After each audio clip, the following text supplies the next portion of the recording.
This episode is brought to you by Muntins Malts, a company that is passionate about providing premium malts to brewers worldwide. For over a century, Muntins has been a leading supplier of brewing and distilling malts, offering the finest British malted barley on the market.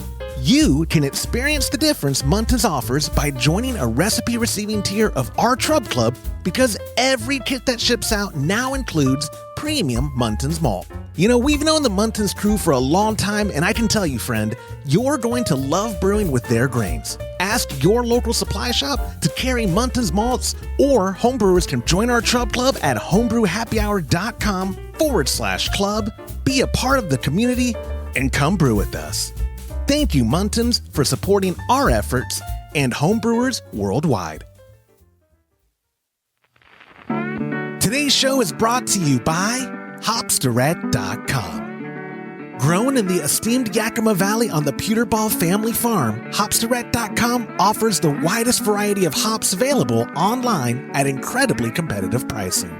It's simple. They grow hops, they sell hops, and they ship hops straight from their family-owned farm to your doorstep.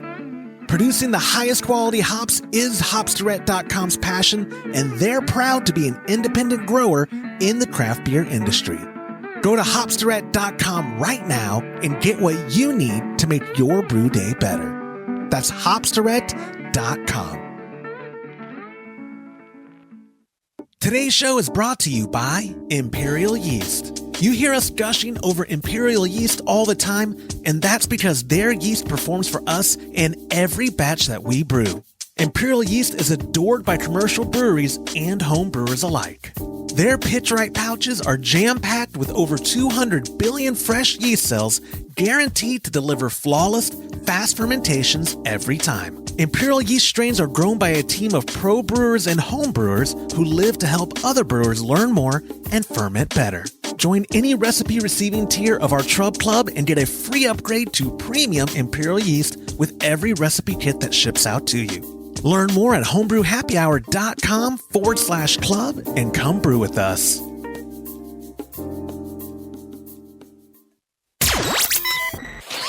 Entertaining shows with content that spreads information and sparks discourse throughout the community. This is the Pearl Media Network. Homebrewer Showcase, an interview with River City Brewers Club President Adam Skjefstad. This is Homebrew Happy Hour, episode 448. It's always something. The audio or whatever. Hello, my friends. Happy October. Welcome back to another episode of the Homebrew Happy Hour. This is the show where we supply the answers to your homebrewing questions and discuss all things related to craft beer. And if you, my friend, have a question you'd like us to discuss on a future episode, you could go to homebrewhappyhour.com. You could email joshua@homebrewhappyhour.com. Even better, call it in 325-305-6107. When I use your voicemail on a future episode, get yourself a gift card to kegconnection.com. Does not get much better than that, but it does, my friends. Today's a great episode. I'm so excited to be doing another home brewer showcase. Joining me today is the club president for the River City Brewers up in Minnesota, and he's also the man behind the Dead Serious Basement Brewery, Mr. Adam Skjefstad. Adam, my friend, how are you doing today? Pretty good. Thanks for having me. No, I appreciate you coming on. Especially, I'm trying to think how long it was. 2 weeks or 3 weeks now that we had Wayne Doucette. Yep. I don't want to ruffle any feathers. Arguably the most famous member of your club. Just saying, he might be the most award-winning. Yeah. And also a future guest host for this show. I don't know if you caught that part, but I suckered him in. I was like, oh, Tom and James, they can't do it all the time, and Lorena just gets annoyed with me. She doesn't really, but I can't always just hound her. And do you think you would do it? I think I did it on the episode. I put him Johnny on the spot, and he's like, yeah, I absolutely would do it. So great. He will be a great guest host for you. Wealth of knowledge. Off air too. He's so nice. Some of the concepts we talked about on air, we didn't go into detail. Like, we're actually going to have the both of you on at some point to go kind of more into detail about some brewing methods. But one of the things with pressure fermentation, when we stopped recording and we were small talking, which the small talk was almost as long as the episode, that's my fault. And Wayne just didn't stop me because he's too polite.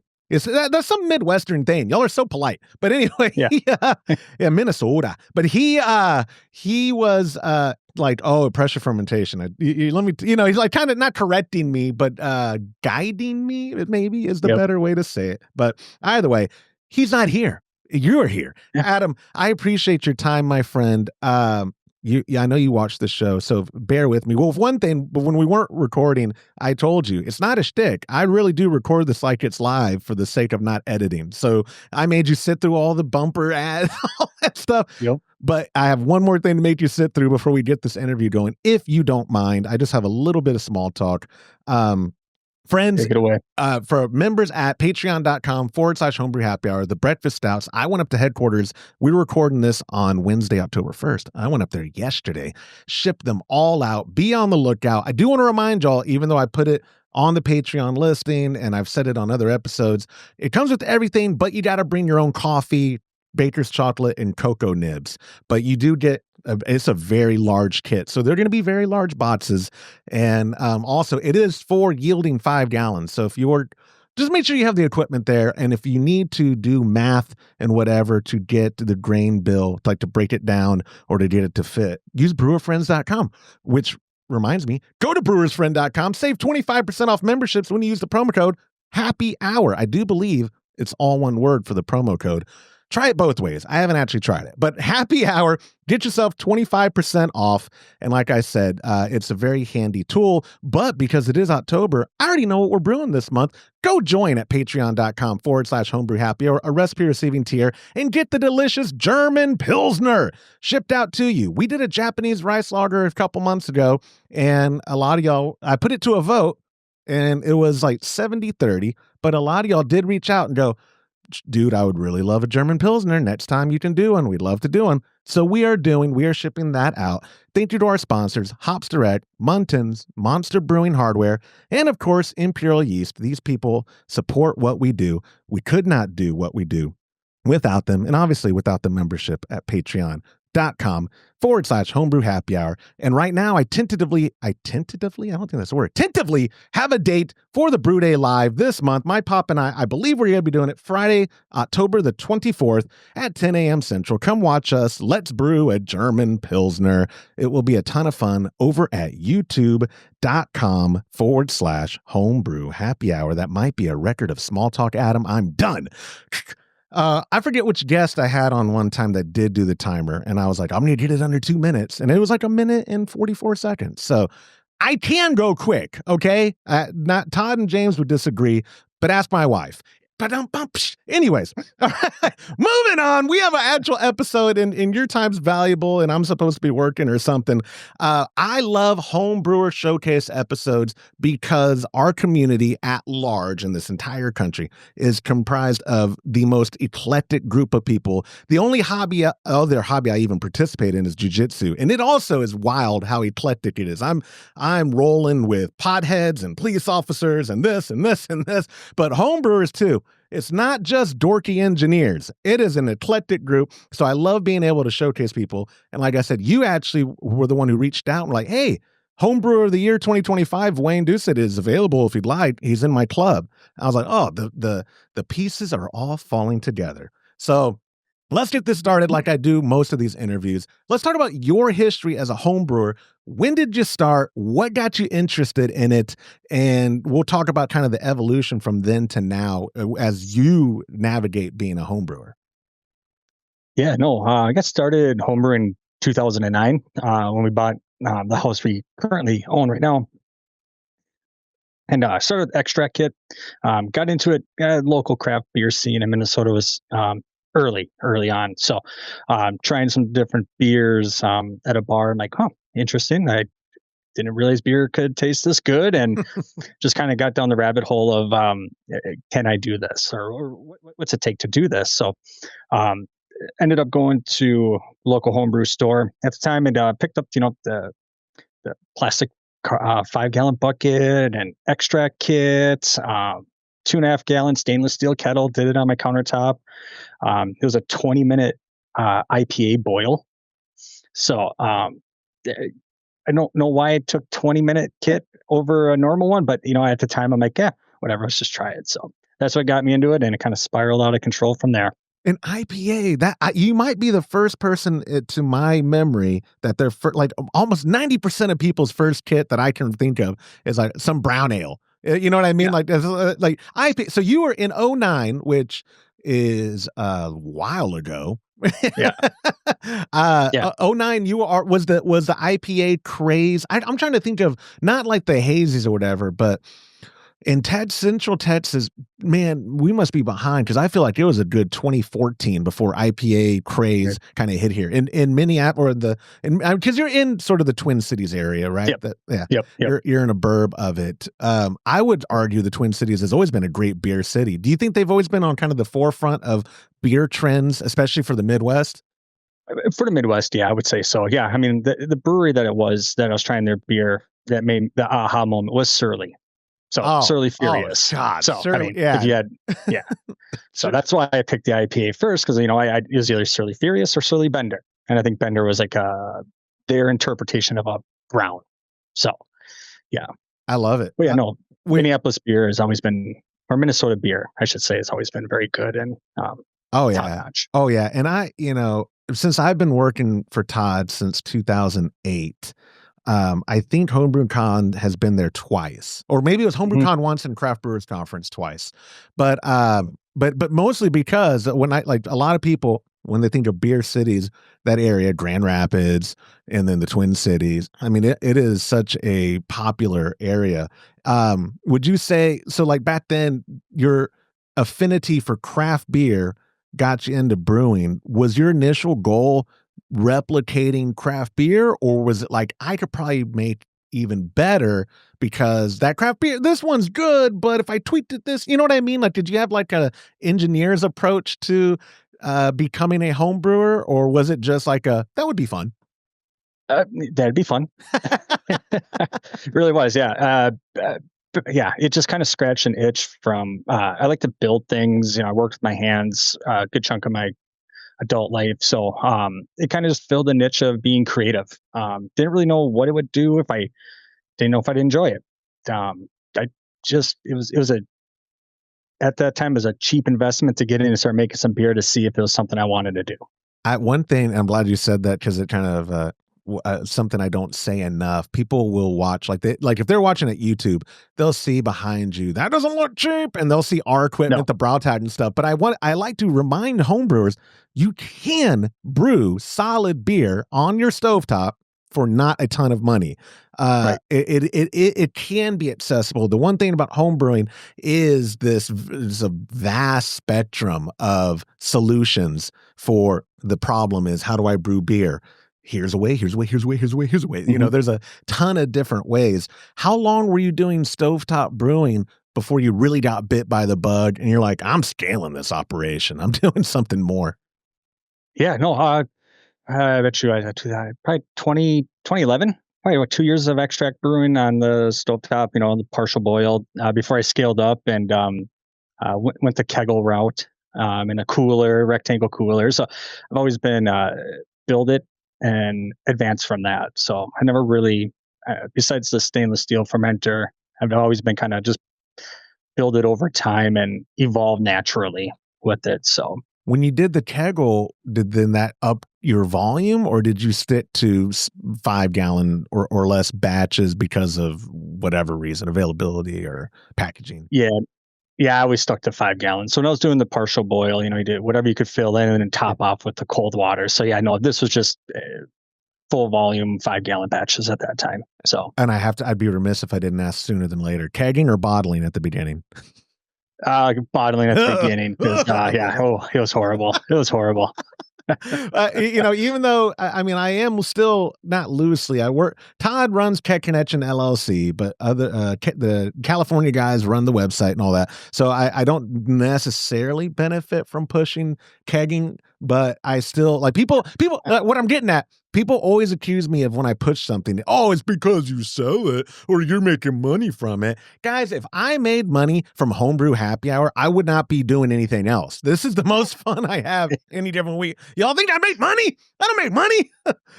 Patreon pays for the shipping. I shipped out all those kits yesterday and just crying because I was like, oh, Homebrew Happy Hour has some money in the bank. And then I got done shipping 30 whatever recipe kits. And I was like, oh, we have no money.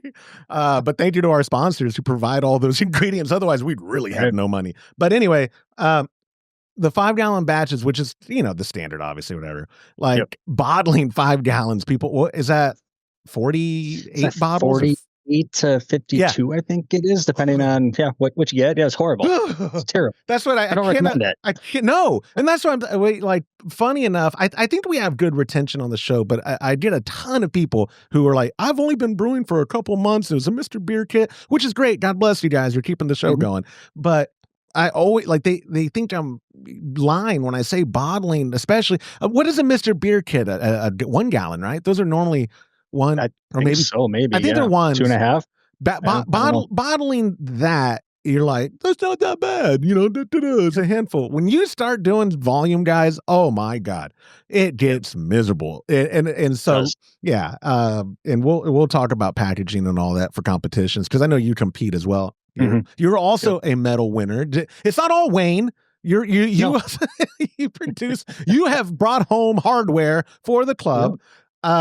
But do you remember, like, was that first batch you did good enough to keep you going, or was it not quite that great and I could do it better? And do you know what I'm saying? Like, a lot of people either really bomb the first one where they're like, I got to try again because this one sucked, or they do so well they're like, oh my God, I'm going to be a pro brewer in a few months. I'm the best ever. Like, what was your experience with it? I don't remember what it tasted like, but it must have been good enough to say, let's keep going with this. Let's see what we can do. So it definitely, I saved the first bottle I bottled, actually. I capped it and I just put it away. I'm like, this is the first one I ever did, start to finish, capped. It's in my home office. But the other ones, I don't remember what they tasted like, but it must have been well enough to say, let's go buy another extract kit and try it again. Yeah, 2009 was long enough to where, I don't remember what I had for breakfast the other day. So, tell me the exact feelings you had, Adam, and your last name too. I didn't say this enough when we weren't recording. I've never seen so many consonants together, and then a vowel and then consonants. Is that Norwegian? Is it Skjefstad? Yeah. Because I had to phonetically write it out. I forget how to spell it. I'd have to look at the title screen. Like it's like SKWYZZD2ESTDWXY. Yeah. I think very close. Yeah. I think James is Norwegian too. Or he's some Nordic country. Yeah. I don't know anything about it except for Kvike, right? In that the region of that's Kvike. out of that Scandinavia. Yep. Yeah, Scandinavian countries. Anyway, you have to rein me in sometimes when Todd and James aren't here. You'll be like, Josh, why are we talking about the etymology of my last name? Do you when you were first brewing in 09 and like 11, when you start to go up, you said you had a kettle. Was that now a garage operation, or because I can see, spoiler for people who are listening, he's electric brewing now. In fact, I think the electric brewery, that moniker is in your Instagram title. It's like basement. It is. You're obviously electric brewing now. But what was that trajectory like from stovetop to electric? Was it about efficiency? Was it cost saving? Was it all the above? Like, what got you to where you're at now as a home brewer, doing what looks like a pretty large volume 3-vessel? I think 3. I can't see directly behind it. It is. Looks like a Herm setup to me. What got you there? Just constantly evolving, wanting to tinker. What's the next thing? What can I do to make it more efficient, better quality? Back then, the forums were huge. So getting on there, reading things, seeing what other people are doing. Then went to the kegel with the cooler out in the garage. I live in Minnesota. Gets cold in the winter. So it was did that for a long time. Brewed less in the winter because it was so cold. The propane in a closed garage is not a good idea. So you'd have doors open, then it's cold. Yeah. It's just a mess. No running water outside because it's cold out. So I slowly just started building and accumulating parts to go electric. So I got this system. I've been running on this system for about, I think, going on 2 years now almost. And it took me about a full 2 years to assemble all the parts. It is an electric brewery control panel, but I did the DIY route.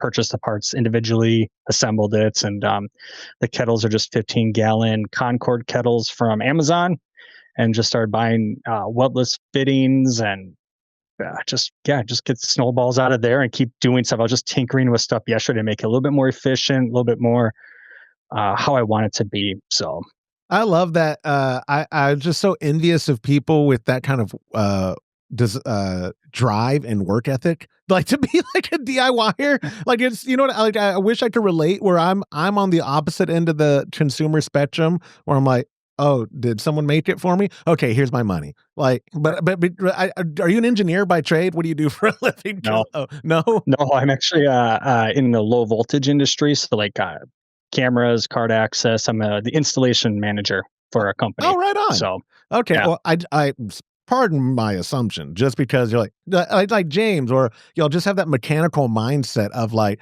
where I could tell James, like hypothetically, hey, the grain storage, we got a shipment in from Muntins, and I don't have space here, and then boom, he builds out this storage thing, whatever, right. As opposed to like, I was looking on IKEA, but that's much better. You did it better. Yeah.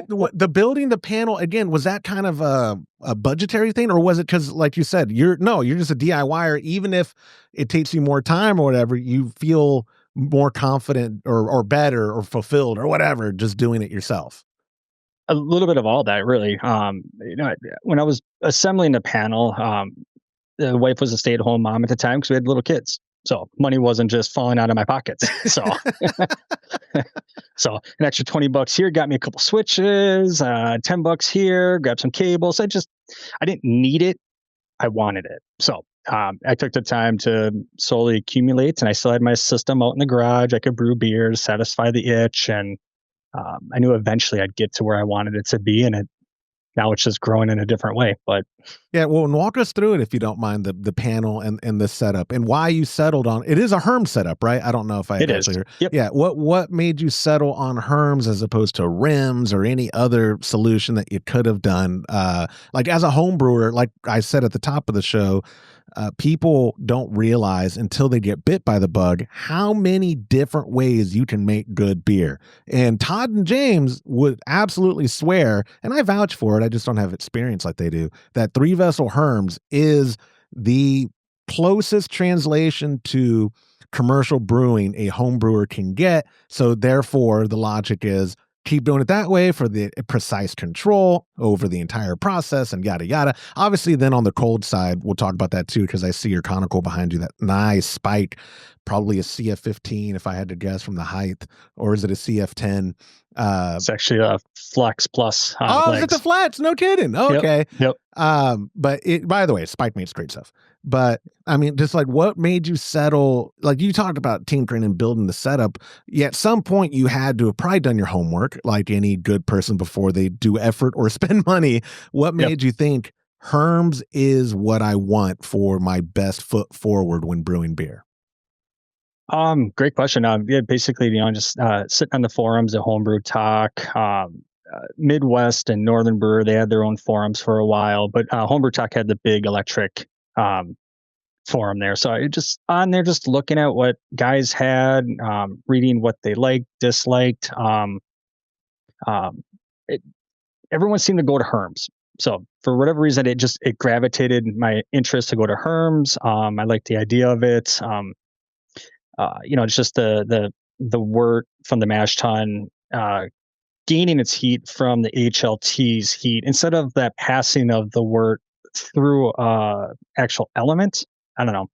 For whatever reason, I just kind of like the idea of the Herms better for that heat exchange for mash temp. And then as for the controller, electric Brewery was kind of like the first one you could easily get. I mean, again, Homebrew Talk had a bunch of different panels, but Cal at the Electric Brewery just really had it laid out to where it was in my wheelhouse to grab that blueprint and assemble it.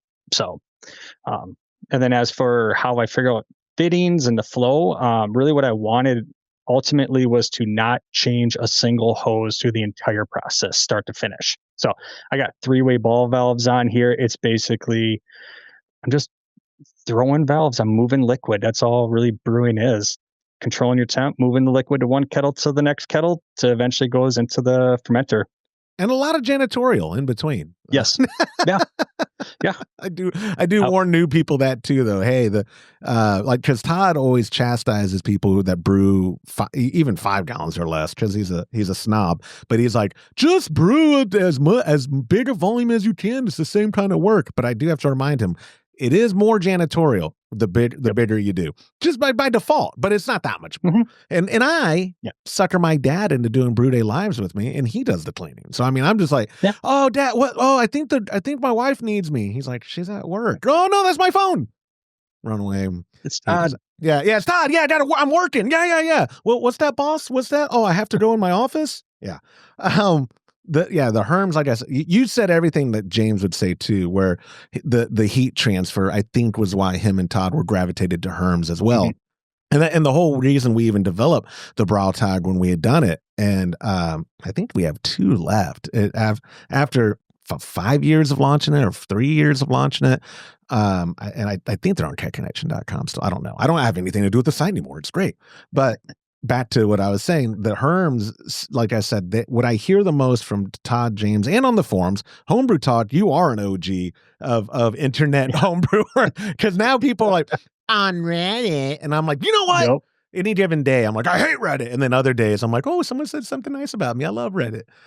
Homebrew Talk has consistently been nice. By nice, yes. I mean, they don't talk about me. So it's good. We're neutral. But Homebrew Talk, like you said, and actually Kel, I'd like to go back to that. He has helped so many people over the years, either by making solutions that you can just outright buy, and he's never been overpriced if you do the math. It's like, oh, they're good, solid components, pretty good support from what I've heard from people who buy from, but just the layout too of information. Homebrewers, and I guess this might be a segue into like the club scene and whatever, but homebrewers, I have met maybe 1 out of a couple thousand that keep their secrets to themselves. Most of the time, homebrewers just ask a question and they're happy to share with you. Oh, what did you do to achieve this? Let me tell you everything, step by step. Even commercial brewers, they might not tell you the yeast or offer to share the yeast, but if you hit up any given craft brewery, I love your Kolsch. What's your recipe? They give it to you. No problem at all. Secrets are not shared, or secrets are not kept either. Everything is shared.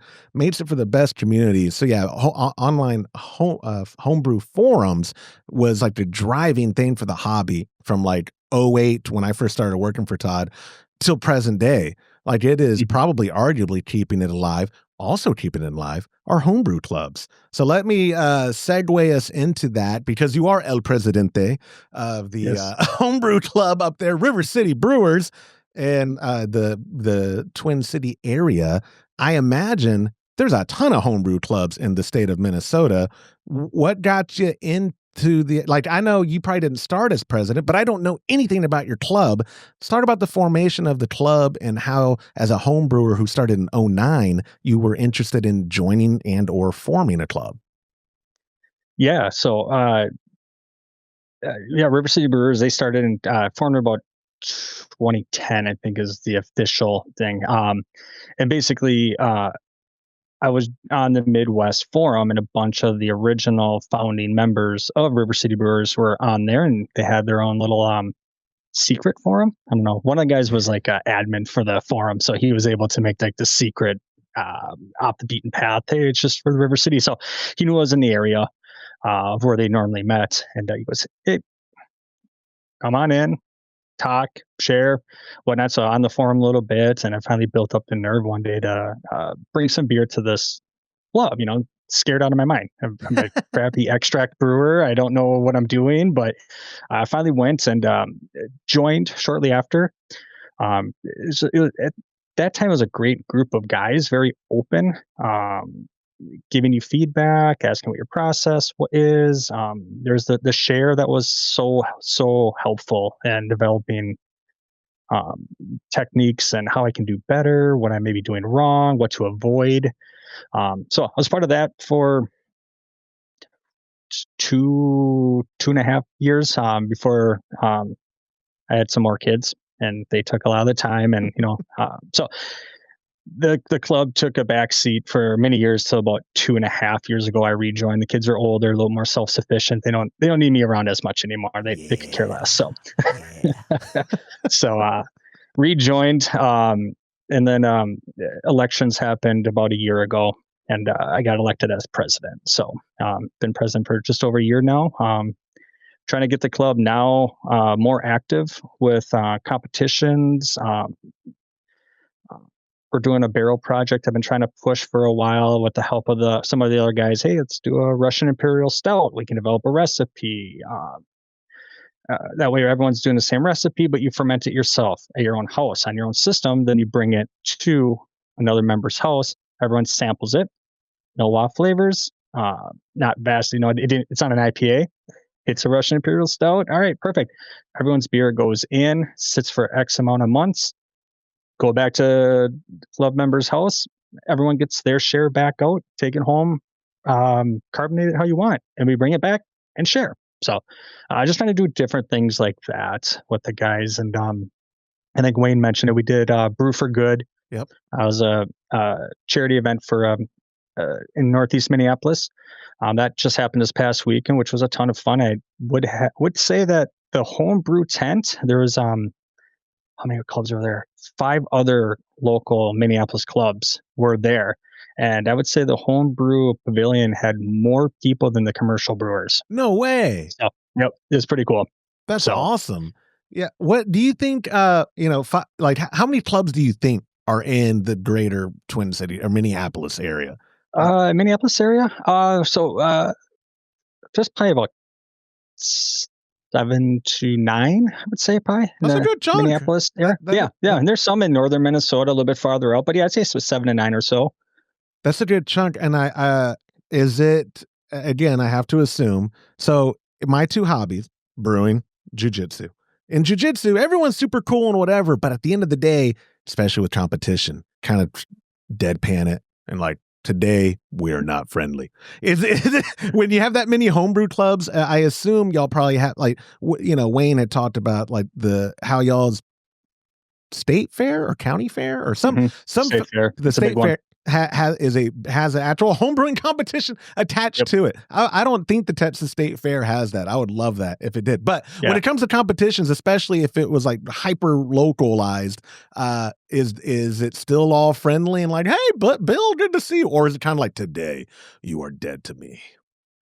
No, everyone's pretty cool. I went to the award ceremony this year, and the little area that it was filled. Guys giving each other high fives and meeting guys that I haven't met before in person. We only exchanged small talk on Instagram or Facebook or something like that. So no, it's still a good open community, even when you're trying to win best of show or whatever it is. Yeah, but yeah, guys are fairly open to talk about their process, small talk, yes, raise a glass with you. So it's a good community in Minnesota. We get earlier this year, especially some doom and gloom. I participated in it. The state of homebrewing. Homebrewing's dying. What are we going to do? Is a state like Minnesota, are you guys like, I don't think it's dying. I think we're doing okay. Like, what is the state of homebrewing in your hyper local area, region, county, state, whatever? You see it on the Facebook marketplace, guys selling equipment. But we have 2 brick and mortars in the state of Minnesota. It's unheard of. So, right.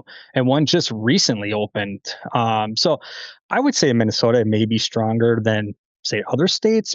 Hard to say, but if you still have, 6 clubs that show up to a charity event on a Saturday and on a weekend, that shows, there is activity. There are guys brewing, and State Fair had, gosh, what did they have? Like 350 or 400 entries. No way. So Oh my I mean, gosh. it's not a small competition. It's just for the state of Minnesota. And 200 of those were Wayne. That's wild. Yeah. No, I'm kidding. So I mean, I would say the scene in Minnesota is it's strong. I would say. I mean, you hear about people dropping out, but that's with any hobby, ebbs and flows. Yeah, but when I contend, and I think I've said this on the air because I don't think it's controversial. At the end of the day, and I don't mean this crassly, like I mean this from like maybe just a selfish point of view. If everyone in Texas stopped homebrewing, my pop and I are still going to homebrew. It doesn't actually affect my feelings towards the hobby. Now, I do agree with the premise. We want this hobby to grow because it's more enjoyable when there's a community to do it with. But at the end of the day, if the rapture happened and every homebrewer got taken off, but Josh is left behind, because I would be if that actually happened, then I'm still homebrewing. Like my pop and I are still going to brew beer regardless of this. Like that was always my contention to this premise that the hobby is dead. Not in my garage. It's not, you know what I mean? Like I'm always going to brew. And I imagine clubs like y'all are, you have members come and go. You were one of them at one point. Life happens, but as long as you're alive, you can always come back to the hobby or don't come back. You're an adult. I don't care what you do. I enjoy it and whatever, so I'm going to keep doing it. But with that being said, I didn't even ask, how many members is the club right now? And like, how did it, when you joined, have you seen growth or kind of just always the same OG crew that it's always been? What's the state of your club? Yeah, no, it's definitely a different group of guys than it was originally. And the guys originally that were in there actually drove, some of them drove a long way to come to where we are. We're 40 minutes northwest of Minneapolis, and some of these guys were on the south suburbs of Minneapolis. And I mean, it's a drive. So a lot of these guys are just dedicated guys that came out. Quite a few of them are still in the hobby, just in different clubs closer to their home. So I would say the club now isn't quite as big as it was then. Any given first Monday of the month when we have our meetings, we're anywhere from 8 to 12 guys. That's not bad.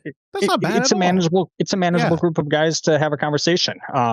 I would say on the books, paid members are probably in the neighborhood 18, 20. That's also surprising. I'm not say surprising. Yeah, that's not bad, especially when you talk about all the other clubs that exist. If it was like Austin, I think of clubs I know about, I think there's 3. And like the Austin Zealots is probably the biggest one. I couldn't tell you how many members they have at their meetings. On the books, it's probably a ton. They've been around forever. Yeah. But a city like Austin, you would think, or maybe it's just my anecdotal observations over the years, like, oh, Austin in Texas is the beer city. No, we have one brick and mortar and not that many clubs and not that much, you know what I mean? It is a weird hobby. But again, back to what I was saying, people who like to brew will continue to brew. They will find a way. Right. How does a club, like, you're talking about, you're trying to get the club more involved with like competition or whatever. As the president, where do you see your role as like curating this good experience that could keep retention for your current members and maybe get new ones in? Because a lot of people who write in about club stuff over the years, I get the feeling a lot of homebrewers aren't in a formally community. They're in an online one, which is also good. Like camaraderie and community at any level is good. But what would you say as the president? Like, do you have a pitch for why a club is valuable? And as the president, how do you make your club that welcoming thing that people go, I like to brew beer. This is a good group of people. Boom, win, win, win. In my opinion, the club is it's not a necessity. It's a great group of guys, a community. Find the right club. They will help you become a better brewer, give you tips, guide you. So as a president, I try to keep that vibe going when you do have a new member in there, and they're probably nervous to share that beer. Don't spit it out. Drink it, and then ask some questions. What kind of system do you have? Temp control, or just get some feelers out. We're here to again grow the grow the hobby, grow the community. If you're standoffish and rude and disrespectful, they're not coming back. So, so we just try to promote that. Everyone makes a bad beer every once in a while, but I've done it. Yeah, we do. Recent, so yes, guilty. Just build them up. Yeah, I always, like I said, I always talk about the joys of clubs, and here I am, my pop and I are just doing it ourselves, and then the Trub Club stuff. But what I told Todd years ago, I think he's less, he's not going to do it anymore because, we can't, we don't have that funnel anymore to get connection, or no reason to. But I told him at one point, this was like 2018 or 2019, how cool it would be to do content, to travel to different clubs across the country and showcase them with a video, brew with them, because that's what, again, I'm not just gung ho, everybody's going to be in a club, as much as showing the best parts of homebrewing. Homebrewing can be as simple as just John Doe, nobody knows his name, and he's making it on his stovetop for his personal consumption, and he just enjoys it, and that's fine. Nothing wrong with that. But if you are even the slightest of extrovert, and you realize, oh my gosh, there's other people in my immediate area who enjoy doing this. I'm brewing pretty good beer. They're brewing really good beer, and we can share. I can drink their beer, and you know what I mean? And people saw how fun it is. Do you have, I guess with the Homebrew Club, being the president, you probably don't have the stresses of I'm the CEO of a company, but do you ever feel like you have this obligation of quotas for, man, we got to get 2 new members each quarter or whatever? Or is it more laid back like the hobby is, where it's just, hey man, we're having our meetings, we're covering this and that. Oh, get ready for the competition. Da, da, da, da, da. Is it pretty stress free? I probably put more stress on myself than I need to. It is supposed to be just fun and laid back, but I mean, I kind of feel a self-put on responsibility to retain members, not so much grow. I think it's going to grow organically. We're not on a campaign. We're not knocking on the front door with a beer in our hand and saying, hey, have you drank this yet? You'd be cooler if you did. I promise maybe. you. Yeah, maybe. So no, it's I try to organize and have things to discuss. Topics I kind of leave up to the guys. I try to say, what do you guys want to talk about? So we can try to figure out who knows that topic. Wayne's done quite a few topics with water chemistry, pressure fermentation, lager brewing. So we've had that. So they kind of give me content to hopefully try to come up with things. And if they don't, sometimes the best is just an open forum. What'd you guys do last month? Oh, I had trouble with this. Oh, now that sparks a conversation. So it doesn't need to be so rigid and stiff. And I got my meeting minutes. No. All right, we already hit our 5 minutes for this topic. Move on. So try to keep it loose, but still engaging enough to where they don't feel like they're wasting an hour, 2 hours out of their Monday. Time is everything for everybody. So try to make it interesting, fun. We do the inter-club competitions. Or just say every so often, hey, who wants to do inter-club competition? Oh, I will. All right. What do you want to brew? We're brewing, category 30, herb, spice, and vegetable, whatever it is, for December. So I kind of give someone to do a winter warmer if they want it.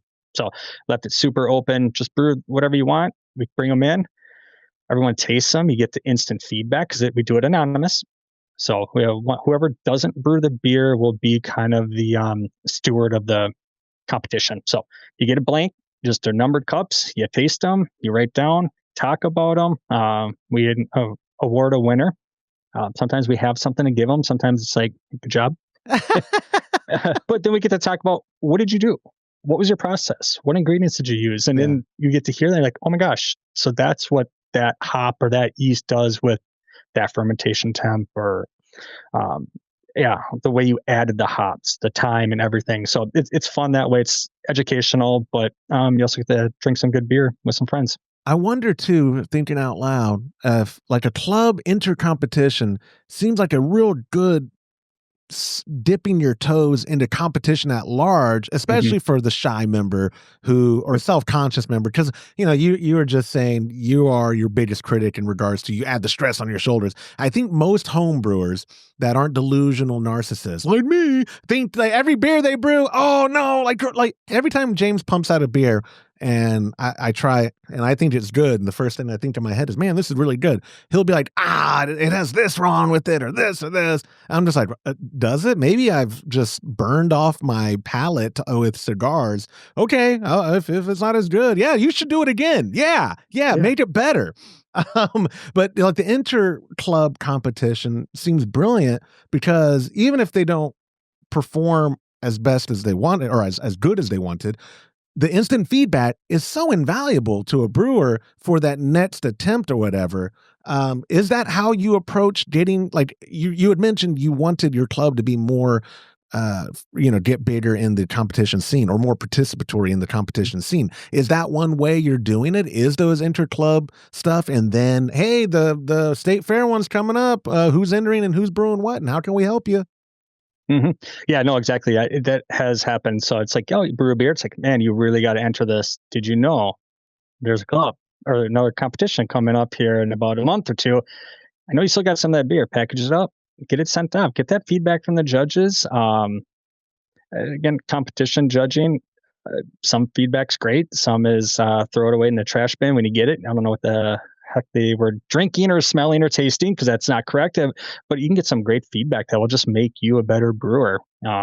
Take the feedback, run with it, and go with it. So yeah, no, the inter-club competitions have helped boost some confidence with some guys that weren't technically brewing for competitions before, and they entered and won some awards. And it was great to see some guys that have never done it do it and be very successful in it. Well, and for you, what is your history with the competition scene? Like, I didn't even ask that earlier. Like, what got you into it? Was it like where I think Wayne, if I remember correctly, it was basically someone told him, you should enter this, man. This is really good. Is that the similar story for you?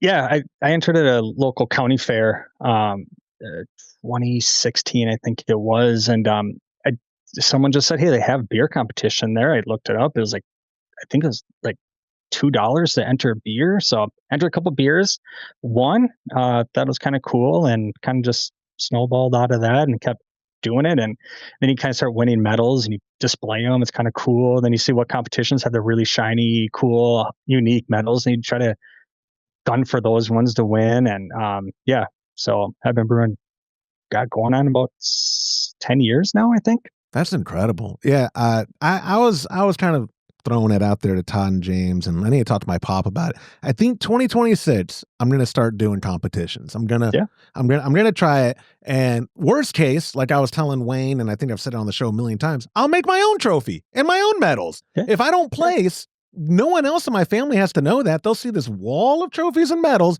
like, oh my gosh, that's really good. Yeah, that says Homebrewer of the Galaxy right there. That was 2025. Homebrewer. Yeah, Wayne, oh, you were Homebrewer of the Year? Oh, and what? Just the United States? Good for you, buddy.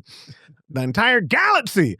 No, but like, because the more I think about it, it is, at the end of the day, I confess, I don't care if other people don't like a beer if I like it. I really don't. My pop and I just hosted for my middle child. She had a craniotomy in 2019, and we did the party, 6th anniversary, this big thing. And it was actually probably our best showing ever on tap. The Japanese rice lagers and the alt beer has just aged so good, and the Kolsch is crisp. And there was an IPA on there I never drank, but everyone said it was good. It was the celebration IPA we did from last year. Okay. So, oh wow.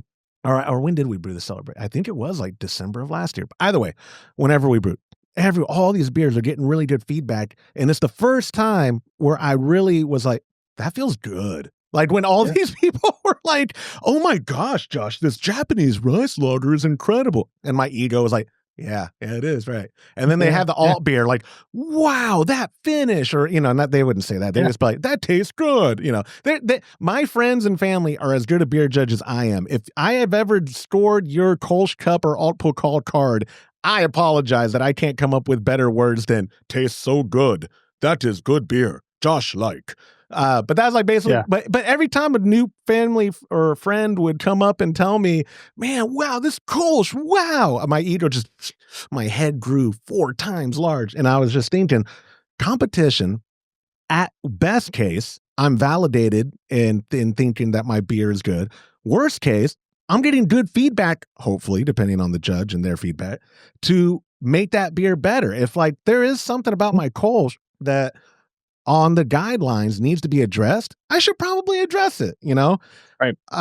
With that being said, like you mentioned, every now and then I've heard stories of something happening from shipping it off to them receiving it, because they'll give you feedback like, oh, the phenols and the cardboard and the metal, and you're like drinking it at home like, no, that's not that beer. I don't know what they drank. But overall, have you found the competition scene to be invaluable to your experience as a home brewer? Yes. Yeah, no, I have. I've had my fair share of judges say some comments like, really? I don't know what you're drinking there. Thank you, but I'll disregard your stuff. But I just recently had some feedback from some judges on a couple of beers. One was like a 2-year-old lambic that I aged. Wasn't a huge fan of it. It got smashed in one competition. I sent it to another. They had some really good feedback of what they were tasting. So I didn't dump the keg. It was a lambic, and I had a 2-year-old Brett ale.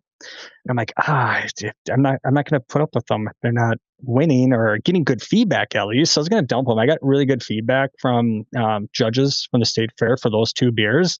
I'm going to send them to another competition and see what they say based on the recommendations to enter them with better description words and maybe even a different category. So I may have miscategorized the lambic because it did sit in a barrel and the guy could taste the oak.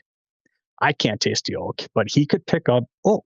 So interesting. Yeah, we'll see. It's stuff like that's where you get the value. Where if you don't declare something, because I don't think I can taste this, but oh no, actually I'm picking up big time on this. You start looking at the other judges' comments. I'm circling common words that they're using and seeing if I misentered it is really what it came down to. He goes, it's great beer, but he goes, I'm picking up way too much oak. It's like, oh, so maybe it should have been oak aged specialty beer or something like that, or oak aged sour or something. So, and so that also just I might be digressing a little, but it's beer related, so no one's going to fault me for this. Yeah, you brew so many different styles. Is that for your approach to competition? Is it I want to try this new style, or is it these are the beers I like already, and then I'm going to enter them because I think they're pretty good? It's a little bit of both. So I would like to kind of focus in a little bit better on some styles and find and get them top notch.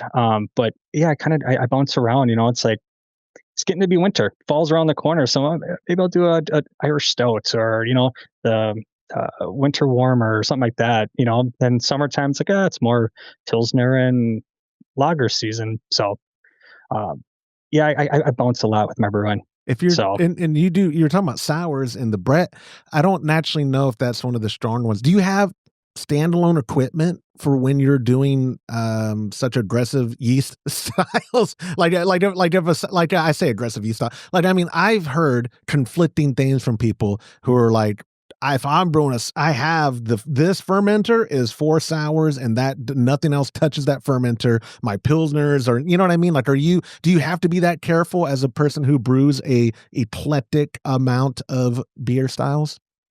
The only thing I really have separated for my sour beers is I have a Blickman beer gun for those, and then I have a counter pressure for my clean beers. Other than that, I don't. I got 2 barrels just on the other side of me here with lactic producing yeast in it and whatnot, and it's in the brewery, and some people say that will get everywhere and then cross infect. But to me, I think if you clean properly and make sure that equipment's not just sanitized but cleaned of any gunk. You can't sanitize gunk. It's still gunk at the end of the day. It could happen. I could have the beer that's in the fermenter right now maybe contaminated because I slipped up, but haven't had it happen yet. I've had sour beers in the run through the brewery for the last 4 or 5 years. I like that. That makes me feel better. I'm never going to brew a sour, but I mean, it makes me feel better because I overthink things sometimes. Like my pop and I think our first Firmzilla that we used for 3-ish years, it had we could see scratches or whatever, and there was a slew of batches that we had that were just a little off in every batch, and so I got us a new Firmzilla, and so far all those batches we brewed in this one have just turned out phenomenal. Our breakfast stout we brewed Friday, I should have kegged it before I left town. I'm gonna keg it right after this interview, and let that sit till Thanksgiving basically, but we've made such good beer since switching. I was like, okay, yeah, that was the culprit. I'm not overthinking it. But you like you said, yeah, I guess you don't have to address it till it happens. But the main point being not just sanitation, cleanliness, like of getting everything out of there. Because some people are a little lackadaisy because the mindset is, I'm going to boil or I'm going to, run a bunch of iodophor through it or star sand or whatever they're using. And you're like, I'm with you. I don't know the science behind it if it exists, but gunk is gunk. I don't want gunk in my stuff, in my lines and whatever. And you're talking about the Blickman beer gun. I was going to ask you for competition packaging, you're doing it from the keg to bottles, I'm assuming. I do. Yeah. So I have this counter pressure device that someone offered me to try on Instagram. So he sent me a free product. I don't even know if the company's around anymore. They're out of Russia. Hey. So I got it, had all the Russian writing on it. I'm like, who did I give my address to? Who did I give? It's a great product. It's like Ibola or something like that, I think was the product name. It's a great little counter pressure filler. It's great. So I do that for my clean beers, and I think it does well. Dang, Are you a sponsored brewer now? Look at that. That's great.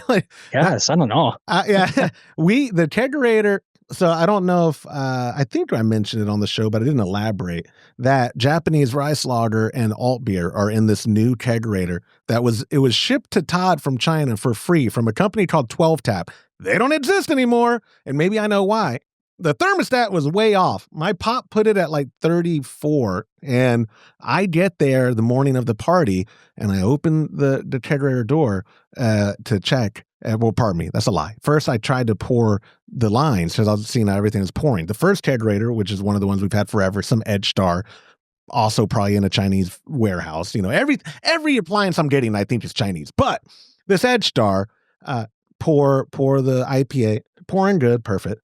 Pour the Kolsch over there. Okay, perfect. Next kegerator, the new one, supposed to be, nice and shiny, brand new. Nothing's pouring. I was like, oh, dodo bird, my dad didn't hook up the lines. Open it. Oh no, the lines are there and I can see they're frozen. Oh no. Look at he has a little dial thermometer in there. It's 27 degrees. Yeah. And so I pick up the kegs. They're frozen solid. And so I let them sit out in the sun, because the party wasn't for a couple more hours. By the time the party started, they were flowing, and the alt beer was basically completely thawed out. The Japanese rice lager was a little slushy. So should I have let it sit out more? Yeah, probably. But my point with that whole story is I also accept free stuff from foreign countries all the time. I'm a whore. Great. Yeah, it's free. I'm looking at my desk that was free. Even if it's not relevant, I get emails like, hey, our company will send you a travel humidor for a post on your Instagram. My Instagram account for beer? Yeah, send it my way. Absolutely. I will take anything because, again, I can't reiterate to people enough, we don't make money here. So if I can confuse foreign companies that I'm successful, great. I confuse my parents. I trick them all the time that I'm successful. I trick my boss that I'm successful. Anyway, the packaging of a competition, Wayne kind of stressed that. Would you agree that you could have the perfect brew day, fermentation goes smooth, but crummy packaging, whether it be through lack of good hygiene or just good practices from how you're doing it, could totally ruin your entry for a competition? Yeah, once it hits that package, I mean, it's now been exposed to oxygen, and then once it's handed off to the competition, it's completely out of your hands. It's like what you hear commercial brewers saying. Some don't like that distribution because they can't control their beer anymore. Same thing with competition. Once it leaves that tap and goes to that bottle, however you do it, it's been exposed to oxygen. It's going to be exposed to heat, any abuse that it may do. So packaging is key. Make sure you purge that of oxygen. Get that CO2 layer in there. A good capper. That's more valuable than you realize. I was having issues. I thought I had a good capper. People say, your carbonation's low. It's so low. Couldn't figure out. Buddy came over. He brought his really nice one over, and we compared. And it actually, the crown was crimped a little bit too much. It was actually flaring out ever so slightly. So no way. Had to get a new capper, and it seemed to have solved that issue. Leaking a tiny amount of CO2 to flatten the beer. Tiny amount. Oh, but you would crack the bond, you'd still get the hiss. Yeah, there's just enough to lose over, because it may be a month before it goes to competition, right. And again, hot to cold, or it's sitting in a hot warehouse somewhere at a back of a brewery waiting for judging day. So yeah, all that. So packaging is key. With packaging to the bottle, do you have any strong opinions on keeping the bottles cold before the beer goes in? Because I've also heard people be like, oh, it doesn't matter if the room temp. No, they have to be cold. And I'm like, but I sanitize right before I've ever bottled. Yep. So that's going to bring, even if I had them in the fridge, I sanitize them, that's going to bring the temperature down anyways. Maybe not drastically, but I mean, like, do you know what I'm saying? Yeah. No, I sanitize. They go on my bottle tree. That way they're upside down. Nothing can fall into it. So whatever room temp is, that's what the bottles are, because I want them upside down, dripping, and I don't want stuff falling into them. So no, I feel the same way. But yeah, some people, and again, God bless them, because whatever works for you works for you. And people always think Todd and James and I are doing a cop out when we're like, here's our opinion, but if something else works for you, keep doing it that way. That's not a cop out. That's really is like, there are people who chastise the way that my pop and I chill on the counterflow on the Grainfather, and it's always Australians. Australians know everything about Grainfather. I get it, guys. I get it.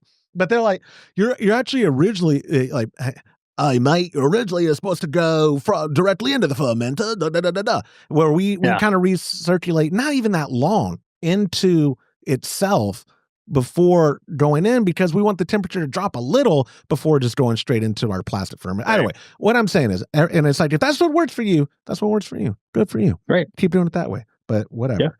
Yeah. So what are, we're coming up on Q4. We're in Q4, I guess, for the year. Are there any more competitions that you're going to be doing this year? Or is the lineup for 2026 already out to where you're preparing for next year's competitions? One was just announced. It comes every year in November, December for the NBA. It's the Northeast Brewers Alliance. They do a big one at the end of the year out of Northeast Minneapolis. So I'll enter into that one. That'll be the end of the season. Then I go into 2026, and I don't really plan out. Both my boys do baseball. So if anything was like this past summer for baseball, I won't do much brewing competitions next year because it was a grind. So I missed a lot of competitions that I would have liked to have entered. So, but yeah, no, I mean, I don't really have ones that I have to do. I like to do the Minnesota State Fair, and if I can, Happy Halloween out of North Dakota. So that's a fun one. Otherwise, there's a Facebook group, I think it's called like competition homebrewing or something like that. The people just constantly post, hey, new comp, and then I see then I have stuff. Well, all right, well, plan to ship something out that way. But I love it. Yeah, I will come January have to look, because, well, in your opinion, what's the most time? What's the shortest turnaround you need from a competition announced to I'm going to enter it and brew? Like 2 months? Is that on the shortest of the spectrum? Yeah, probably. Yeah, I would say so, because I mean, the competition, let's say it's on the 30th. Well, typically they want that stuff there by 10th or 15th of that month so they can organize their stuff. And so then you gotta play that here's the end date and work backwards with the timeline. So yeah, 2 months is probably depending on the beer. So yeah. I need to look at the calendar come January and decide. Or, the next Kolsch Cup, I'm not actually going to be a judge. I'm working it out to where I can just do the production. I'm going to secretly enter it, and then I'm going to secretly win it. And then people will be like, oh, it is rigged. And then I'll say, yes, and I'm finally a champion. Adam, I sincerely appreciate your time. Before I wrap it up, how can people learn more about you, River City Brewers? What are some plugs? I mean, I know you're on Instagram, but let the people know. What is all the ways they can find out more? River City Brewers, you can find us on Instagram. I run that. I'm not really good with it, but Yeah, that's the best way on the Instagram. We are on Facebook. We're not super good, or I guess myself, not super good with the posting of the social media, but we do meet the first month of or first Monday of each month at 6:30 at local breweries, and that does change. So if you're in the Minnesota area, want to get a hold of us, find us on Facebook, Instagram, send a message. I'll get you on the mailing list, email list, and get you the information. And then what about your own? I mean, if you don't want these weirdos following you, that's fine. I mean, no, I'm on Instagram too. I guess I don't even know what my handle is on Instagram, to be honest with you. I had to find. It's like basement. It's like basement underscore electric. It's underscore brewery or what? Basement. Yeah, something like that. I was close. Basement underscore electric underscore brewer. And then, there you go. And then that's what it is. when you see the last name with almost as many letters as his Twitter handle, you'll know you found the right spot. But Skjefstad, I knew how to pronounce it the whole time, and I told you if I mispronounced it, it's my impediment. And how dare you made fun of someone with a speech impediment? How dare you? It's horrible. Do you know it's 2025? So how dare you? Yeah. Anyways, Adam, my friend, I sincerely appreciate you, and I know we're gonna have you and Wayne on at some point. We'll work it out. Yeah. Cool. We have episode 450 coming out, and I think right now Horst Stormbush is going to be my guest for the 450th episode. So I'm looking for this whole thing. Like, I miss having Todd and James on every week, but I'd be lying if I said I don't love all these guests that I've had on and getting to meet people and showcase them, and now getting new guest hosts and all that. It has been a blast. I thought in January when Todd goes, James and I are going to cut our time by 50%. I was like, the show is dead. But then, as I start scheduling out and people are like, yeah, I'd love to do it. I'm like, oh, people would love to. Okay, this is great. Yeah. This has been so much fun. And like I said, having you on has been fun. I appreciate learning more about the club and all that. And I look forward to having you on again. Absolutely, man. Anytime. All right. Take care, my buddy. And that will do it for this episode of the Homebrew Happy Hour. If you have a question you'd like us to discuss on a future episode, of course, you could go to homebrewhappyhour.com. You could email joshua@homebrewhappyhour.com. But even better, have I mentioned that you could call it in to 325-305-6107 and potentially get yourself a gift card to kegconnection.com. Thank you to our show sponsors, like Muntons Malt, premium grains for a better brew day. If you aren't already brewing with Muntons, give them a try by joining the Trub Club at a recipe receiving level. For the best hops available online, give our friends at hopsdirect.com a visit and pick up what you need for your next brew day. Also, get a pack of premium imperial yeast along with delicious recipes from us when you join the Trub Club. Go to patreon.com/homebrew happy hour and come brew with us. Again, a huge thank you to our sponsors, a huge thank you to every member of the Trub Club. I'm Joshua Stubing. Thanks for listening.